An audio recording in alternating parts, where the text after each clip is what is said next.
दोस्तों, वीडियो को लाइक जरूर करना। ये कहानी बहुत सुंदर है। दोस्तों, कौन सी स्त्री आपसे संबंध बनाना चाहती है और कौन सी स्त्री आपसे सच्चा प्रेम करती है और कौन सी झूठा?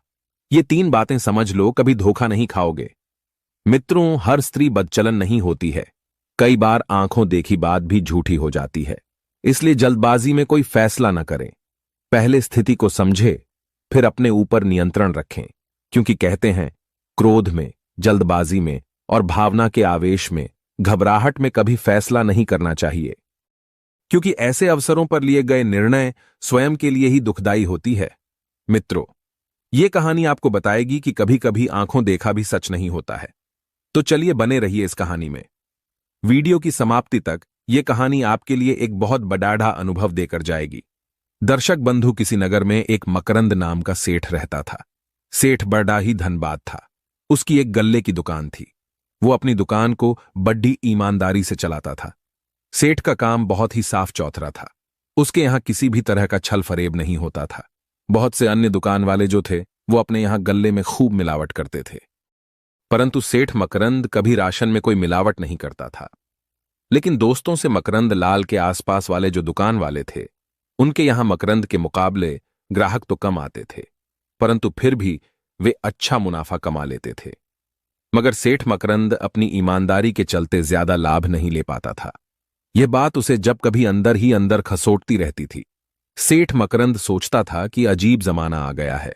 मेहनत और ईमानदारी से चलने वाले तो सिर्फ 2 वक्त की रोटी ही कमा पाते हैं, मगर अधर्म से कमाई करने वाले दिन दुगनी रात चौगनी तरक्की करते जा रहे हैं। यदि मैं इसी रास्ते पर चलता रहा तो जीवन में कुछ खास नहीं कर पाऊंगा। मित्रों, सेठ के मन में भी लालच आ जाता है। सोचने लगा कि मुझे भी अब ज्यादा सतवादी बनने की जरूरत नहीं है। यही सोचकर सेठ ने अनाज में कंकड़ मिलाने की ठान ली। उसने एक थैले में छोटी छोटी कंकड़ भर कर रख लिए। सोचा कि इन कंकड़ों को रात में पत्नी के सो जाने पर मिला दूंगा। अगर उसके सामने मिलाऊंगा तो वो मुझे ऐसा नहीं करने देगी। नगर के लोग मुझ पर विश्वास करते हैं कि मैं एकदम साफ स्वच्छ चीजें बेचता हूं।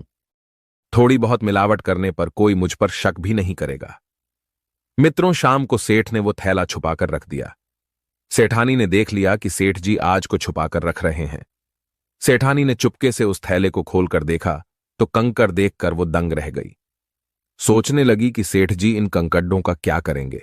इतने सारे कंकड़ सेठ जी घर में लेकर क्यों आए हैं? कहीं हमारा सेठ राशन में मिलावट तो नहीं कर रहा है? मुझे छुपकर देखना चाहिए। मित्रों, सेठानी बड्डी ही धार्मिक विचारों वाली थी। खूब भगवान की पूजा पाठ करती थी। बेईमानी का पैसा मनुष्य को गला देता है। बेईमानी का धन खाने वाले मानसिक और शारीरिक रूप से कभी सुखी नहीं रहते हैं। इसका असर उनकी औलाद पर भी पड़ता है। दूसरी बात, अगर कोई पापी है, अगर आपने उसके धन की बेईमानी कर ली तो उसका पाप धन के माध्यम से खाने वाले पर चला जाता है। बेईमानी का धन हमेशा रोग और शोक और कलेशों को बढ़ाने वाला होता है। सेठानी यह बात जानती थी। मित्रों, इधर रात का समय होता है। सेठ उन कंकड़ों को अनाज में मिलाने की फिराक में थे। सोचा कि सेठानी सोए तब मैं यह काम करूं। इधर सेठ सोने का बहाना करके अपने पलंग पर लेट जाता है, मगर वो सेठानी को दिखाने के लिए ही लेटा था। असल में तो वो जाग रहा था। उधर सेठानी भी बहाना बनाकर लेट गई कि देखें रात में सेठ जी क्या करेंगे। इस तरह से मित्रों आधी रात बीत जाती है। सेठ को विश्वास हो गया कि मेरी पत्नी सो गई। अब तो सेठ चुपचाप उठा और गले में कंकर मिलाने के लिए चल दिया। इधर सेठ की पत्नी भी धीरे से उठकर उसके पीछे पीछे चल दी। सेठ ने अपना थैला निकाला और गले में मिलने ही वाला था कि इतने में उसकी पत्नी ने हाथ पकड़ लिया। पत्नी ने पूछा, अजी यह तुम क्या कर रहे हो? पत्नी को देखकर सेठ सकपका गया। चोरी तो चोरी होती है और चोरी करने वाला एक बालक से भी, एक बच्चे से भी डर जाता है। उससे कोई उत्तर नहीं आया। सेठानी बोली, सेठ जी, यह मिलावट का धन मुझे नहीं चाहिए। चारों तरफ तुम्हारा नाम है। लोग तुम पर विश्वास करते हैं और तुम लोग में आकर के उनके साथ धोखा कर रहे हो। अरे कम से कम भगवान से तो डरो। ईमानदारी की कमाई से जीने में भला क्या कमी रह गई, जो धोखाधड़ी की सूची ऐसा करके तुम दूसरों के साथ अन्याय नहीं कर रहे, अपने बच्चों के साथ भी धोखा करोगे। किसके लिए कर रहे हो ये सब? मेरे लिए। परंतु मैंने तो कभी आपसे न तो आभूषणों की मांग की और न अच्छे कपड़ों की, न मैंने कभी आपसे अच्छा भोजन मांगा। ईश्वर का दिया सब कुछ तो है हमारे पास। फिर क्यों अपनी नीयत खराब कर रहे हो? मुझे ऐसी अमीरी नहीं चाहिए जो छल फरेब और धोखे की बुनियाद पर बनी हो। मैं तो उस ईमानदारी की गरीबी से ही बहुत खुश हूं। मेरे लिए तो वो ईमानदारी ही अनमोल हीरा है। सेठानी बोली, सेठ जी, आज आपने मेरे भरोसे को तोड़ डांट दिया है। मित्रों, अब तो सेठ अपनी पत्नी की खरी खोटी सुनकर बहुत लज्जित हुए। उसने अपने दोनों कान पकड़े और बोला कि सेठानी, मुझे माफ कर दो। अब जीवन में कभी ऐसा काम नहीं करूंगा। मुझे क्या पता था कि तू इतनी ईमानदार है। मैं ये सब तेरे लिए ही तो करने जा रहा था। खैर, अब तुम मुझे क्षमा कर दो। तुम्हारे जैसी स्त्री जिस घर में होगी, उसका पति पुत्र कभी गलत मार्ग पर जा ही नहीं सकता। अब तुम मुझे माफ कर दो। सेठानी बोली, सेठ जी, माफी मांगकर तुम मुझे पाप का भागी मत बनाओ। आप मेरे पति हो। मित्रों, सेठ को अपनी करनी पर बड़ा अफसोस हो रहा था और उसने कभी भविष्य में ऐसा न करने का वचन दिया। मित्रों, उस समय सेठानी गर्भावस्था में थी। अपने पति को सही रास्ते का पाठ पढ़ाकर उन्हें बड़ी प्रसन्नता हुई।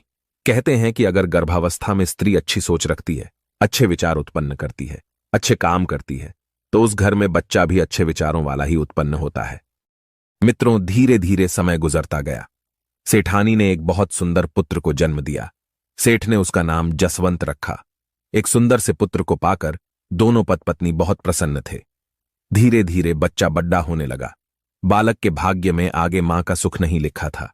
बालक जसवंत जब 5 साल का हो जाता है तो उसकी मां मर जाती है। पत्नी का गम सेठ से बर्दाश्त नहीं हो रहा था, परंतु अपने बच्चे के पालन पोषण में उसने कोई कमी नहीं रखी थी। सेठ के रिश्तेदारों ने सेठ से दूसरा विवाह करने को भी कहा, पर अपने पुत्र को ध्यान में रखते हुए सेठ ने दूसरा विवाह करने से इनकार कर दिया। सेठ जानता था कि सौतेली मां बच्चे को वो प्यार नहीं दे पाएगी और मैं भी काम के वसीवुत होकर उसकी गलती होने पर भी उससे कुछ नहीं कह पाऊंगा। सेठ मकरंद अपने बच्चे को मां और पिता दोनों का प्यार देता था। सेठ का लड़का देखने में तो सुंदर था ही, इसके साथ साथ वह गुणवान भी था। धीरे धीरे सेठ का पुत्र जवान हो गया तो सेठ ने सोचा कि क्यों न मैं अपने बेटे का विवाह कर दूं। शादी की बात सुनकर सेठ का पुत्र जसवंत कहता है कि पिताजी, इतनी जल्दी मुझे विवाह के बंधन में मत बांधो। पहले मुझे अपने पैरों पर खड़ी डिढ़ा हो जाने दो। मैं भी अब कुछ काम धंधा कर स्वयं में सक्षम होना चाहता हूं। यदि आप मुझे आज्ञा दे तो मैं व्यापार के सिलसिले में बाहर जाऊं। सेठ ने कहा, बेटे, अब तो सब कुछ तुमको ही देखना है। यदि तुम व्यापार के लिए बाहर जाना चाहते हो तो चले जाओ, पर जाने से पहले तुम मेरी इन 5 बातों का विशेष ध्यान में रखना। पहली बात, हमेशा अपनी जुबान पर कंट्रोल रखना। उतना ही बोलना जितने की आवश्यकता हो। अधिक बोलने से मनुष्य की बुद्धिमानी सिद्ध नहीं होती, बल्कि उसके मुंह से कुछ ऐसी बातें निकल जाती हैं जिनसे व्यर्थ का वाद विवाद खड़ीढ़ा हो सकता है, अनचाही मुसीबत आ सकती है। दूसरी बात, हमारी बेटा, ये याद रखना, रास्ते में तुम्हें एक से बढ़कर एक सुंदर खुशबूदार फूल मिलेंगे। उनकी सुगंध पाकर तुम भंवरा बनकर उनका रस मत लेने लग जाना। तीसरी सीख हमारी ये है कि तुम किसी को धोखा मत देना। चौथी सीख ये है कि कहते हैं उबदड खाबड्ड स्थान पर पारस मिल जाता है, अगर मिल जाए तो उसे छोड़ डाकर मत आना। और 5वीं सीख बहुत ही महत्वपूर्ण है, अगर विष के अंदर अमृत पड़ रहा हो तो निसंकोच पी लेना। अगर कीचड़ में रतन पड़ा दिखाई दे जाए तो उसे बिना घृणा निकाल लेना। अगर नीच से नीच आदमी से भी कुछ सीखने को मिले तो उस ज्ञान को ग्रहण कर लेना। अगर बुरे परिवार से भी, दुष्ट परिवार से भी स्त्री रतन की प्राप्ति होती हो तो उस रतन को अपने साथ ले आना। मित्रों, ये 5 बातें बताकर सेठ मकरंद ने अपने बेटे जसवंत को व्यापार करने के लिए बाहर भेज दिया। पुराने समय में लोग अधिकतर पैदल ही सफर करते थे। ये दुनिया अच्छे बुरे लोगों से भरी पड़ी रीढ़ी है। घर से निकलने के बाद आपको अच्छे लोग भी मिलते हैं और बुरे लोग भी। अब ये आपको देखना है कि उनके साथ कैसा व्यवहार करना है, उनके साथ कैसे रहना है। पहले जब लोग बाहर जाते थे तो जिनके पास पैसा होता था वे किसी सराय में ठहर जाते थे, और जिनके पास पैसा नहीं होता था वे किसी धर्मशाला या किसी पेड़ वृक्ष के नीचे लेटकर रात गुजार लेते थे। मित्रों, जसवंत अपने पिता की आज्ञा लेकर व्यापार करने के लिए चल देता है। चलते चलते रास्ते में उसे दोपहर हो जाता है। उसने देखा कि नगर से बाहर एक घनी छायादार वृक्ष खड़िढ़ा है। उस पेड़ के नीचे पहले से एक पति और पत्नी आराम कर रही थी। वे दोनों पति पत्नी बहुत खूबसूरत थीं। उस आदमी की जो पत्नी थी वह बहुत सुंदर थी। ऐसा लगता था जैसे कोई अप्सरा उसके साथ हो। जसवंत भी उसी पेड्डाक के नीचे आराम करने के लिए बैठ जाता है, लेकिन वो स्त्री बहुत सुंदर थी, इसलिए जसवंत बार बार उसे देखे जा रहा था। वो स्त्री भी उस खूबसूरत नौजवान की तरफ टकटकी लगाकर देख रही थी, क्योंकि मित्रों, सेठ का लड़का भी किसी राजकुमार से कम नहीं था। तब उस खूबसूरत औरत के पति ने जसवंत से पूछा, भाई, आप कौन हो और इधर कहां जा रहे हो? तब जसवंत कहता है कि मैं एक साहूकार का पुत्र हूं और व्यापार के सिलसिले में आगे जा रहा हूं। सेठ के बेटे का गंतव्य पूछकर वो आदमी कहने लगा, भाई, हमें भी उसी नगर में जाना है जहां आप जा रहे हो। क्यों ना हम लोग साथ साथ चले तो अधिक अच्छा रहेगा, क्योंकि वहां तक पहुंचने में हमें 10 दिन लग जाएंगे। अगर साथ में रास्ता तय करेंगे तो हमारा सफर भी आसान हो जाएगा और हमारे लिए कुछ सहूलियत भी हो जाएगी। उस औरत के पति की बात सुनकर जसवंत खुश हो जाता है, क्योंकि वो तो यही चाहता था। वो सोच रहा था कि अगर इनके साथ चलूंगा तो इस स्त्री की सुंदरता को देखता चलूंगा। सुंदर चीज को कौन नहीं देखना चाहेगा। मित्रों, जसवंत उनके साथ साथ चलने को तैयार हो जाता है। अब तो वे तीनों आपस में बातचीत करते हुए आगे को चल देते हैं। दर्शक बंधुओं, वह स्त्री सुंदर होने के साथ साथ बहुत मजाकिया भी थी। उसने तुरंत जसवंत से देवर भाभी का रिश्ता जोड़ लिया।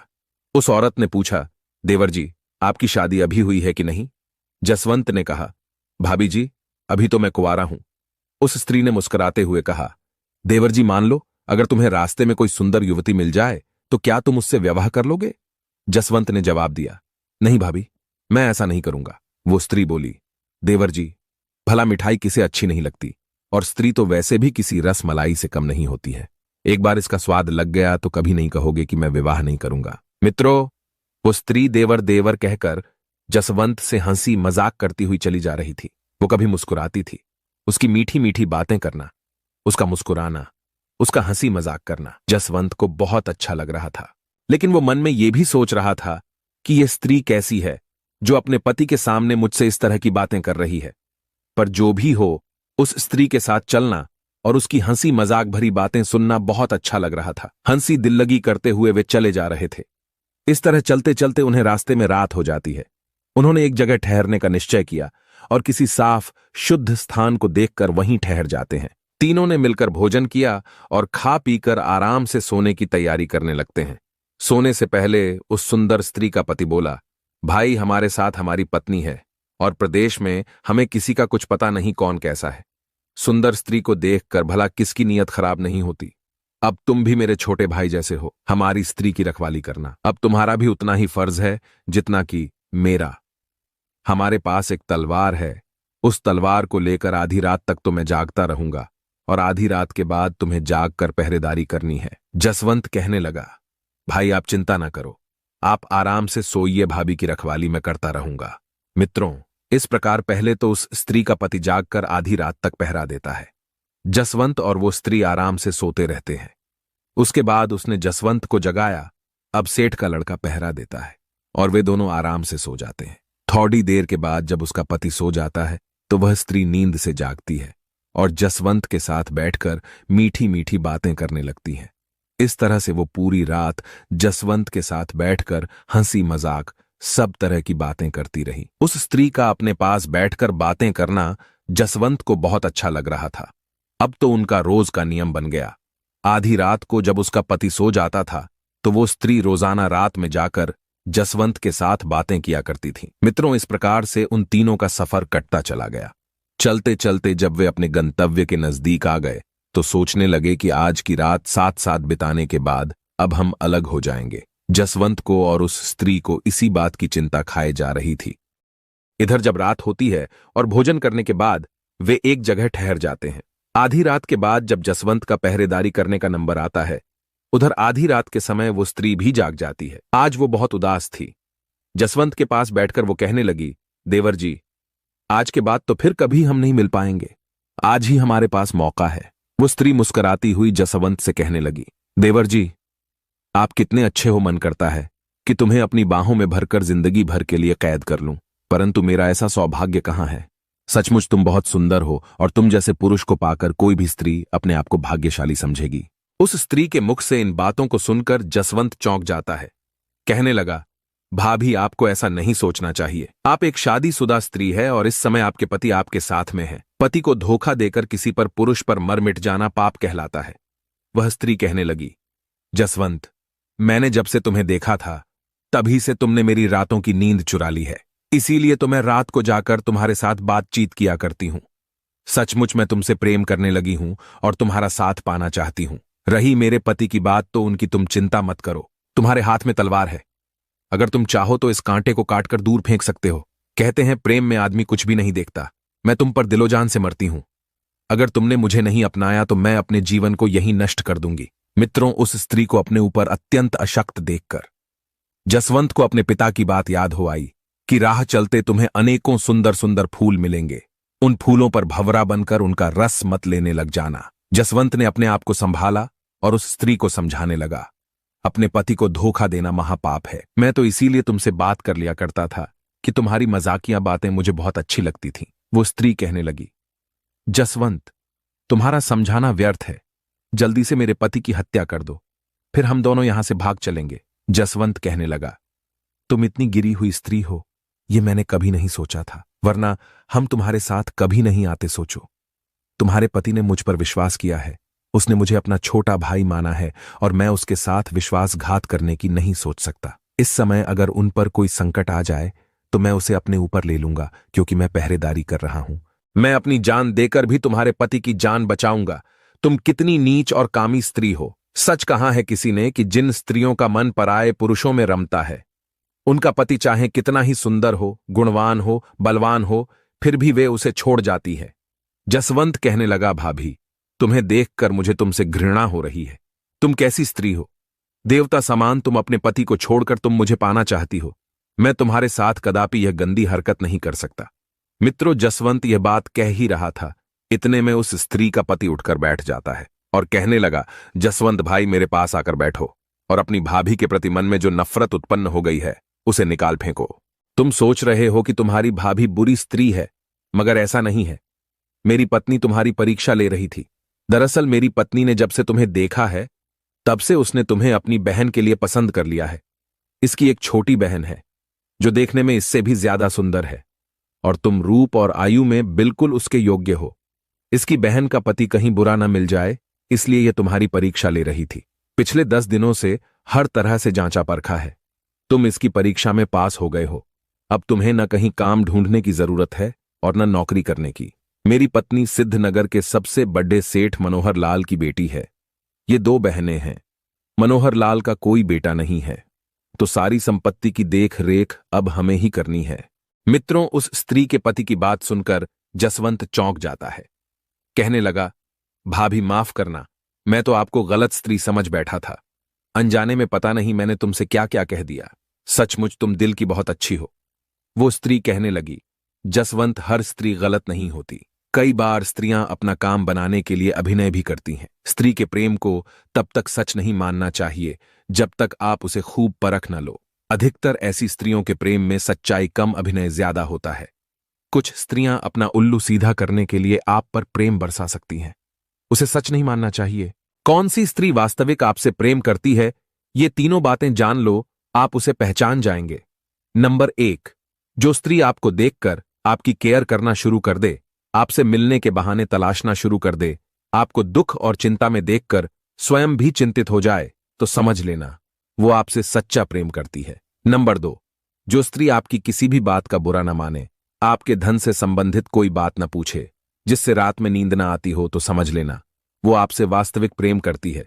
नंबर 3, जो स्त्री अभिनय करने वाली ना हो, जो दिल में हो, उसे कहने में शर्माए और कहते कहते कई दिन लग जाएं, तो समझ लेना कि वो आपसे वास्तविक प्रेम करती है। जसवंत कहने लगा, भाभी तो मेरे लिए मां की तरह हो। वो स्त्री बोली, देवर जी, अब तो बात पक्की हो गई है। अब आप अभी से मान लो, आप मेरे बहनोई बन गए हैं। मित्रों, इस प्रकार वो स्त्री अपनी बहन का विवाह जसवंत के साथ में करवा देती है। इसलिए कहते हैं, हर स्त्री बदचलन नहीं होती है। हर स्त्री का प्रेम सच्चा नहीं होता है। कई बार सिर्फ दिखावा होता है छलावे के लिए। तो दर्शक बंधुओं, ये कहानी कैसी लगी कमेंट सेक्शन में अपनी राय देना। जय श्री राम।